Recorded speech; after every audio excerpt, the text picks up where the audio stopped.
Hello दोस्तों, राधे राधे। मैं माला प्रजापति हमारे यूट्यूब चैनल में सभी दर्शकों का स्वागत करती हूँ, अभिनंदन करती हूँ। आज मैं एक बहुत ही प्यारा देवी गीत लेकर आई हूँ। अगर आप सभी को अच्छा लगे तो प्लीज़ लाइक करना, कमेंट करना और मेरे चैनल को सब्सक्राइब करना। हरे हरे निबिया कहारिया रे सुगना है बतावा सुगना ना मैया गईनी कवने ओरिया है बतावा सुगना ना मैया गईनी कवने ओरिया है बतावा सुगना ना हरे हरे निबिया कहारिया रे सुगना है बतावा सुगना ना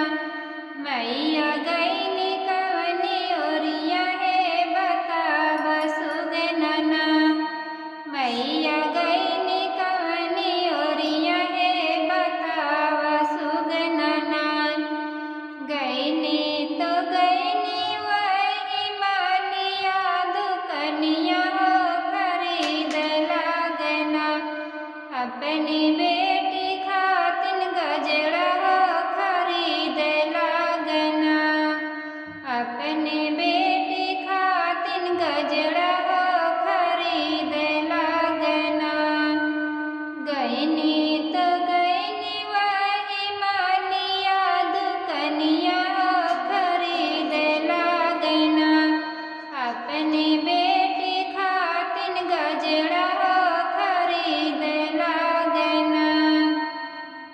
हरे हरे निबिया कहारिया रे सुगना है बतावा सुगना ना मैया गईनी कवने ओरिया हो बतावा सुगना ना मैया गईनी कवने ओरिया हो बतावा सुगना ना गईनी तो गईनी वही सोनेरा दुकनिया है खरीद लागना अपनी बेटी खातिन हरवा हो खरीद लागना अपनी बेटी खातिन हरवा हो खरीद लागना गईनी तो गईनी वही सोनेरा दुकनिया हो खरीद लागना अपनी बेटी खातिन हरवा हो खरीद लागना अपनी बेटी खातिन हरवा हो खरीद लागना भारी हारी निबिया कहारिया रे सुगना हो बतावा सुगना ना मैया गईनी कवने ओरिया हो बतावा सुगना ना